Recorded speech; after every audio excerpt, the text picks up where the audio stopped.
الامداد د غریب غواړم دا نارا وهم پجارا چې غربت د دوی شي ختم حال زبشم قرار زما خويند مند جاړي د روټه درکې نشتا خدای دی له هر سور کا خوشاله درکې نشتا دا ابو بورن دویلا پکورنو کې مدام کلم بے اسری چی دوی جڑیگی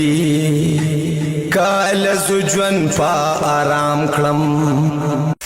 بسم الله الرحمن الرحیم. السلام علیکم ورحمۃ اللہ وبرکاتہ. وګورئ په تاسو په خدمت کې درنه او الحمدلله څنګه چې دا ترتیب شو دی د فوند روندو د یتیمانو مسکینانو ورسره دغه شان د ویلچیر او د بورونو قسمه قسم خدمات الحمدلله هغه زموږ د پیج نه تاسو وینئ.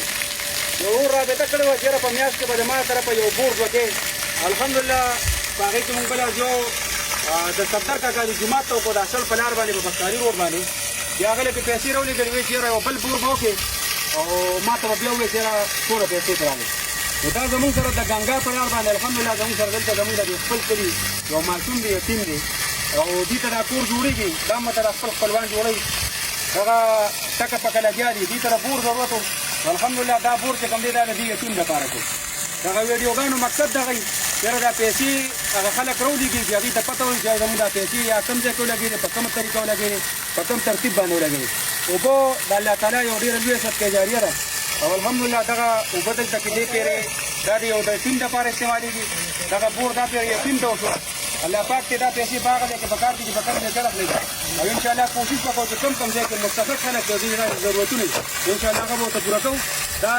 زمونږ هغه روډ بله د هغې د طرفه یو د صفدر کاکا د جومات کې بور وشو کوم چې راشل په لار باندې و دا یو د ګنګا په لار باندې د باڼډو دا لار چې کومه ده د ګلیباغ په دې باندې د فقیرشاهي صاحب د ګاڼې سره دا برق کور جوړېږي او دا یتیم دی دا راته کور دی نو دا پور انشاءالله تعالی دې ته وکړو پروګرامونه سره شیر کوئ او دغه پیسې چې هغه په کوم مقصد په کوم بنیاد باندې رالیږي الله دې په هغه ځای کې په کار کې چې په کوم ځای کې رالیږي